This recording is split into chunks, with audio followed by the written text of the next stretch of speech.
bond committee is, or how it works. So what happens is City Council has the ultimate decision on what shows up on the bond election package every 5 years when we do a municipal bond. So what they do is they reach out and find a dozen community members that they think represent all the areas of Frisco, and we go through basically what we call drinking through a fire hose to learn everything that we can learn about what all the departments in the city do and what they need to be successful in the future. And so what we did is we were able to meet from September through February and learn every week a little bit about what the city needs, and then we talk and see how we can make that all work into a suitable bond package. So the city only has a few ways that it gets money. One is through sales tax, another is through property tax you're aware of, and that goes into our general fund. The other way that we get money is through the bond program. So that's why that's important for this program to pass, is this is the money that we'll use to build roads and streets and support our fire stations and things like that. So after the bond committee was finished, we formed a political action committee called Yes for Frisco. This is the same organization we formed 4 years ago. Shanna and I served on the committee then as well. So we just started that up again to get the word out about the bond package to the community. So if you go to our website at yesforfrisco.org, you'll see it on the stuff that I passed out as well. You can get more detailed information about the bond package. But we're just going to go through a high-level overview of what the bond package includes and how it affects you. So as you mentioned, the bond committee is formed by City Council. We had 12 members this time. That started in September of 2022, and we finished in February of 23 when council approved to put the bonds on the ballot. So those are some of the things that were the assumptions that the city made about the bond package. You'll see that we assumed a 6-year issuance horizon, meaning we'll see these bonds between 23 and 28. Some interest rates that you see there, the even annual issuances of about $95 million a year, assuming a population growth of 12,000 a year with an annual taxable growth of 7%.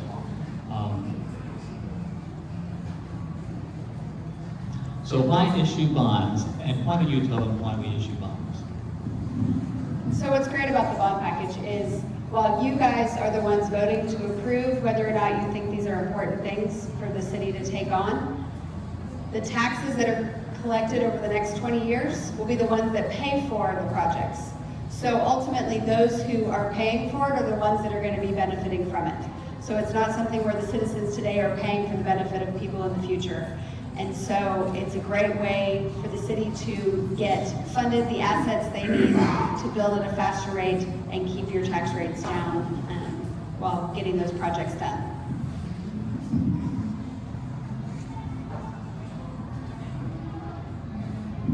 All right, here's the big number. As you know, Frisco has grown a lot in the last 20 years. So this will actually be the largest bond package that has come through the city of Frisco. That's because, gun silent. That's because, Roy, I need you to, I don't know what knob you turned. that's because there's more streets, there's more roads, more streets have to be widened, there's more police stations, or fire stations required. And so there's higher needs, there's more parks to be built. We're expanding into northwest side of the city now. And so it's really, the projects are a lot bigger. But what's great, like Brad said, with those assumptions that we made, those are looking into the conservative growth that the city is expecting to show that this is something that they can take on a package such to this size.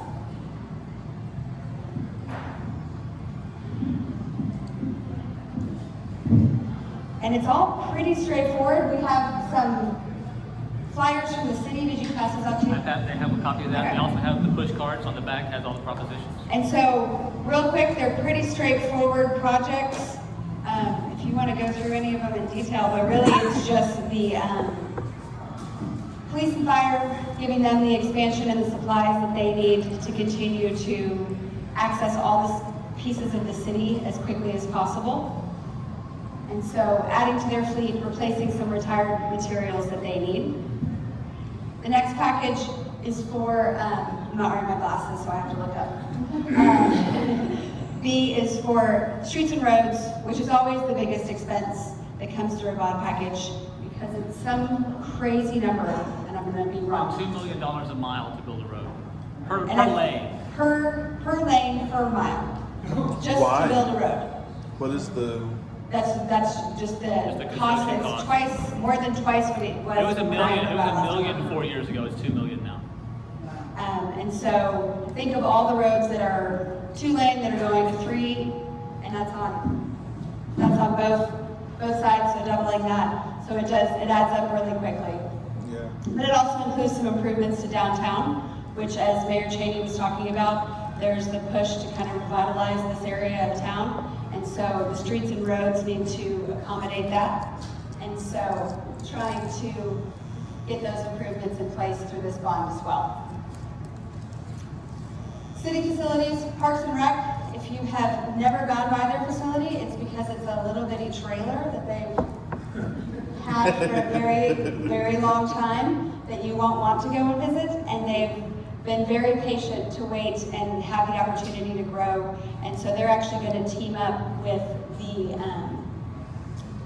building services department to help with scalability. They can build one building a lot cheaper than 2 separate buildings and 2 separate properties. So they're going to kind of double their efforts there. And So one of the questions we get right here is, well, what about the old City Hall building, or the current City Hall building, now the library has moved out? Well, this is needed in addition to that. That is going to become city offices as well. That was part of the reason we moved the library out. The discussions we had 4 years ago is we could have expanded the library in place, but we would have had to build another building for staff. So we moved the library out to make more room for staff at City Hall, and this is in addition to that. That's how fast we're growing.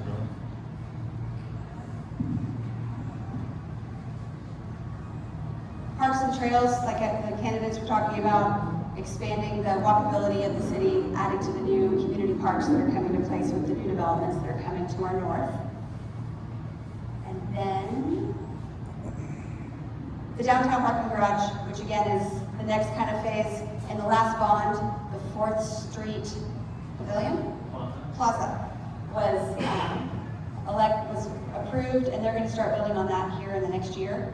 And so that's taking the street and turning it into a pedestrian area. So this parking garage is going to allow for more people to congregate in downtown and use downtown. Because as you know, from driving around this area, there's not much extra parking around here. So that's just going to help invigorate that area of town. Where exactly is it? It's behind. Right behind City Hall, or Chamber of Commerce. Chamber of Commerce. Okay. So I chair the downtown advisory board for the city, and as you heard the mayor say earlier, we're putting about $50 million into downtown over the next 4 years probably. So this parking garage is needed more than ever. We're going to take parking off of Main Street. There's going to be no parallel parking on Main Street. We're right now renovating Elm Street to the south that will have some on-street parking. When we're done doing that, we'll actually have more parking than we have now, but it's not going to sustain the growth we're going to have in the next 4 years. Once we widen, we're not going to widen Main Street, we're going to widen the sidewalks to make it more walkable, make it more of an enjoyable experience. We expect more people to come down. As the mayor alluded to with the downtown plaza, there's going to be a park there as well. And as far as I know, and I've been told it's still in the plan, a permanent stage in downtown. So my vision of that is it's something like Grand State, where we can have concerts every weekend in downtown. We got to have a way to park people so they'll come down there and take advantage of that. So while this seems like a little small $20 million thing on the bond package overall, this is going to be a huge improvement to downtown and is critical for the growth of that area.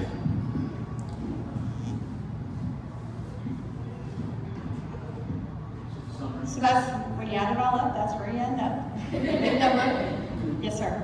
I was gonna say, Brett, is that 20 million for just phase 1, or is that the entire completion of the? That's 20 million for the whole parking garage. Just a parking garage. It's just for the 4-story structure. Okay. This is your little history lesson of where the city gets its funding from in order to pay for these bonds. Yeah. So often people say, well, my tax rates are going way up and I don't want to pay more tax to the city because I'm not seeing ready for that. In reality, the taxes you're paying are mostly going to ISD. The city uses about 24% of the taxes you pay go to the city. So that's why we need to have these bond programs, is not all the money you're paying in property taxes is going to the city, just a fraction of it. So that's why these bond packages are very important. So that's Collin County, and it's very similar in Denton County. Now, yes, ma'am. So I've heard that like Prosper, a lot of surrounding cities have a higher tax rate than the city of Frisco. Is that right? Some do. I don't know that we're actually the lowest, but we're one of the lowest property tax rates, and that's what this graph demonstrates, is our property tax rate right now is 0.4466 cents per $100 of valuation. So I don't know what that number comes out. Yeah, so right now, in 23, if you have a $400,000 home, you're paying about $17.86 in taxes to the city. And as this graph shows, the city does a great job of predicting a tax rate that will result from the sale of the bonds, and always coming in lower than that. You can see this graph in 2015 and 2019. The light blue line is what they projected every year based on bond sales. The dark blue line is where we actually came in. So I like the way this looks, because even though we're going to sell close to $500 million worth of debt in the next 5 years, 4 to 5 years, our property tax rate at the end of that will be projected at 0.444, which is less than what we have now. And if that paradigm holds true, that our projection is higher than the actual tax rate, it's very possible that our tax rate, after doing all this improvement in Frisco, will be lower than it is now. And that's because we have such a fast growth. We have property valuations that increase every year. Somebody buys $1 million acre of land, puts $3 million of improvements on it, and they're paying $3 million worth of paying property tax on that $3 million. That's what allows us to fund a lot of the stuff and not put the tax burden on, well, it is a tax burden on the payers, but not on by increasing the property tax rate.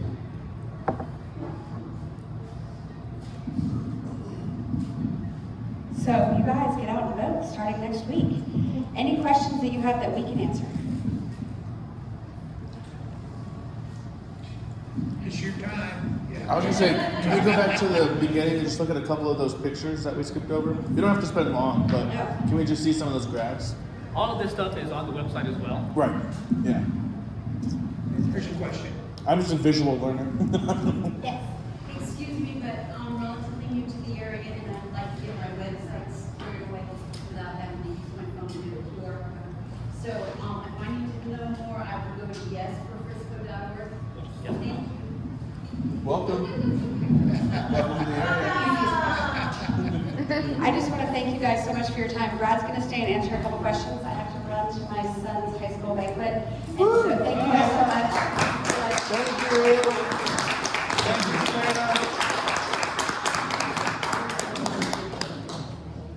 Thank you for taking the time to be here, Shanna. Yes, Really enjoyed it. Our emails are on that website, so if you have a follow-up question, just send it out and we'll just bring it back. Thanks for being here. Good luck at the banquet. So I just want to say one thing real quick. I want to thank Jesse for his involvement in the community. When he was running last year, we had a couple of conversations, and I said, if you lose, don't disappear, because that's often what happens. And he's gotten even more visible, so I want to thank you for your participation, and I wish more people would be like you. Thank you. And the second thing is, I like to pass around the hat for donations, like on a tripod. Everywhere I go, he's holding his camera back there. And if he goes on an hour and a half, he's still back there. Just use your drum. Yeah. So yeah, any questions on this? I know Jesse, you wanted to see some pictures. Did you have anything specific you wanted to? No, I just think it's cool because the city's always really good at producing graphics that are like easy to understand. Like that one. So this is the public training safety that's going to be for the PD, Can I correct? get to borrow that again? Yeah. So right now, doesn't show on the screen. Yeah, it won't show up. Where it says fleet maintenance, that would be all of this would be new. Everything at the top is existing. Fleet maintenance would be a new building, a new admin building. So this is all to that land to the west? By Fire Station 8. Okay. Actually, yes, to the south of Fire, west and south of Fire Station 8. Has everyone been to or heard about the Public Safety Training Center in Frisco? We have this great Really facility cool. we approved years ago, and it's being built in phases. Ultimately, we want to have a training center where the city of Frisco can do all of our training within the city and not have to go outside the city for training. Because what happens while we have a bunch of people outside the city for training and something major happens? We'd rather have them local so that they can get to an emergency, a large-scale emergency quickly if we need to. And also it lets us generate a little bit of revenue off of that because we can lease it to other agencies to use our facility. Currently at the PD, they have a firing range. I think it is a 25-yard firing range, and it's woefully inadequate for rifle training. You can't train. Small. Yeah, so the way they train right now is they just reduce the size of the target, which is not what you have in real world. Yeah. Yeah, it's a handgun range. So they want to build a gun range that will allow them to do rifle practice as well. Unfortunately, as you see the way things are going in the world, it's becoming more and more necessary for police to have rifles. And in fact, there used to be a time when only SWAT had rifles, and now every PD officer has a rifle in their vehicle. Yeah. And as we saw just last week with the barricaded gentleman at the apartment complex that was firing at PD, we need more advanced weaponry to combat that. So this would allow us to have a training center, as you can see just up to the left there, where they can do some of these real world simulations and not do them with just stick figures or cardboard cutouts. This could be a state-of-the-art training center using technology. So I see school, retail. So is that kind of like the safety town for kids? No, where this they'll one- have like the this- house they can practice entry into? Yeah, so it would be a training facility that simulates a school or some sort of office building. Yeah, okay. Rather than just right now, it's just blocks that they just assume, Right. they pretend it's a school. It could be more visually like that. Unfortunately, that has become a routine training for all PD departments, and that's really a sad state of affairs. Yeah. But we need to have it. Yeah. And another visual for Jesse.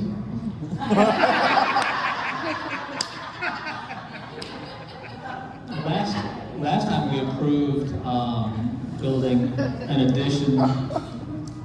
This is at the Public Works facility up off of Frisco Street, just up the road here.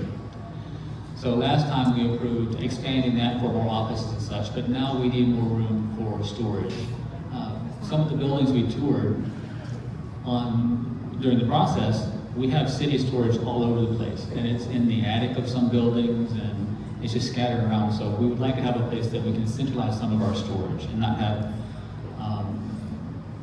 them stored in undesirable places. Like there's one place over here where the Parks Department is that we use for storage, that it literally has rats that are in everything. We saw the rat nest and everything, so we need a facility that lets us store things more securely. And this is one of those really great city graphics that Jesse was talking about. This one is self-explanatory, so I want to say Maybe that. Jesse can explain that. I don't know exactly what all that means. It was just something the city gave us to demonstrate Maybe those are the new. how many, Are the purple ones the new spaces that are going to be going? maybe. It changes so quickly. We have a very progressive Parks Department that reacts to the community very quickly. So, and that's why when we write these bonds, they're not for certain streets or for certain parks. They're just for streets and parks in general because we react to the needs of the. Okay, that's My time. That's the time. Jesse, no more pictures. All right. there you go. Check. There we go. And then we saw the parking garage and where that's going to be. Cool. But there are more graphics on the website. There are a lot Yeah. of things the city gave us that I put on the website when we created that. And the little double page handout that I gave you, I didn't have many copies of those, but those are very good as well. I have a question. Yes, ma'am. So for the rail district, I know for a long time we've been talking about how we connect it to this downtown Fiber kind of area, make it more walkable and all that. Have there been discussions about any kind of public transportation as an option? No. Okay. That's a question, and we're the mayor came from earlier, I was at that forum as well for a while, and that was one of the questions that they got. And it's a question they get every time is about public transit. So, in Frisco, years ago, we decided to, if you want to join DART and be on the DART system, you have to pay them 1% of your sales tax. That's the ante into joining that system. So Frisco collects a 2% city sales tax. You pay 6.25 to the state and 2 to Frisco, so your sales tax is 8.25%. So we get 2% of that. We use 1% for city services for maintaining this or running the city. And the other 1% is split equally between our Economic Development Corporation and our Community Development Corporation. They're the ones that bring corporations into Frisco and create, increase the value of our property by having the things that make people want to live here. So for us to join DART, we would have to abolish those two entities and pay that to DART. So we chose not to do that. So we're never going to be on DART.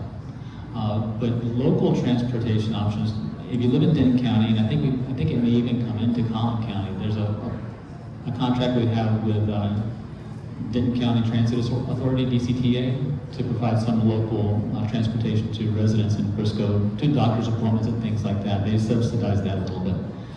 But what Frisco is likely going to rely on is technology. So we're going to try to improve our traffic system through smart transportation technologies, as well as relying on some of the rideshare systems. So when you hear council members talk about this, often they'll say, we want to rely on the private industry to lead that development. But we want to make it easy for them by putting money into smart services to make it easier for them to get around when they're driving. So there is no discussion about public transit in the rail district or the rest of the city on a large scale that I know. You know, shuttles from one side of the rail to over here or anything like that? No, what we did, if you noticed at the railroad crossing here, when they redid that several years ago, they widened the sidewalks to 8 feet wide on each side. Before, it was very dangerous to cross there. But so that's what we're doing, and we're trying to make it safer to cross. And one thing that is it's important for residents to know is that we don't control the railroad.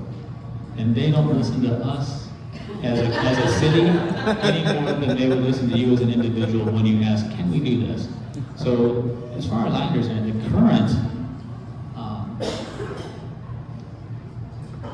currently the BNSF railroad, if we wanted to add another at-grade crossing somewhere, we have to give up 2 more. So we have to do away with 2 to get 1. And we're not going to do that. So that's why they're difficult to deal with to get any kind of crossing there. But we were very fortunate that they agreed to put in the wide sidewalks when they did that. So now we at least can walk there a little more safely. And as these 2 areas grow and come together, I think you'll see a better, more appealing transition between the 2. With no shuttles, unless a private company wanted to come in and offer that. Fart doesn't have the same ring. No, yeah, we Frisco want the area Frisco area transit. Ready That transit. went over. All right, I'm done. Signing out. See y'all next week. So as you've heard from every candidate that talks, you've got to vote. This bond package is really non-controversial. Everyone we've talked to, we've never heard any significant opposition, and if they do have opposition, we explain it and they go, okay, I get it. So, which scares me because that means people think, oh, it's a no-brainer. People are going to vote for it, and they don't vote. Even when they do go vote, they skip these sometimes because I'm just here to vote for mayor or whatever is in my interest, right? So, and again, as you've heard, 10 to 12% of the local residents vote. I think maybe slightly higher this time with a mayoral race that's fairly contested. And so many school board, FISD, school board and Collin College, and the bonds, there's a lot of stuff to vote on. So hopefully we'll get more people out, but vote in everything and support your candidates, even if you think they're gonna win. Because we had a school board race last year that we lost one incumbent, we lost one in an open seat, and the other won by 300 votes. And someone that we thought we just knew was gonna win only won by 300 votes. So please vote. Early voting starts the 24th, ends May 2nd, election day May 6th. One thing I will say, who lives in Denton County here? Who lives in Phillips Creek Ranch area? So there's been a change. The county asked Frisco, or the state, our county, asked Frisco to change the voting districts this time. So if you live in that area and you voted at Fire Station 7 last time, double check because you may be required to vote at Fire Station 4 on election day this time. So don't go to the wrong place and then end up. Is there a not voting. reason for that change? The population increase in that area. Okay. Because the Frisco Lakes Fire Station 7 is the busiest one in Frisco. And there'll be, there's a Louisville ISD race and all those as well. So it's not just Frisco. It's going to be a lot of people going there to vote. So they just wanted to offset some of the load to a lesser used voting location. Also, there are no schools involved in voting locations this time. So all your voting locations will be at a fire station or a government center. I think that's smart. And all that stuff is online on our website and other candidates' websites as well. College will be, still be a big, Yeah, but no ISD. no ISD. They finally wised up to that. It wasn't great to have a bunch of strangers coming on campus during the day. Yeah. Yeah. Oh, and about Denton County, as long as you vote early, you can vote anywhere. Exactly. Just wait till election day. Yeah, vote early. Vote early and vote often. And if anyone wants a sign that says "Vote Yes" for this crop, so we know. I have a There are couple. signs in the back. Oh, you brought some? Cool. Yeah. And we have plenty more. So please take those and put those in your yard. I think our biggest issue is not that they're controversial. It's just that if people aren't aware before they walk in, they may say, "What is this?" and not vote for it even though they support it. Right. So we just want to get the word out. So if you can help us by putting a sign in your yard, that would be very helpful. Thank you, Brad. Any final questions? Well, thank you all for being here and giving us a chance. Thank you, guys.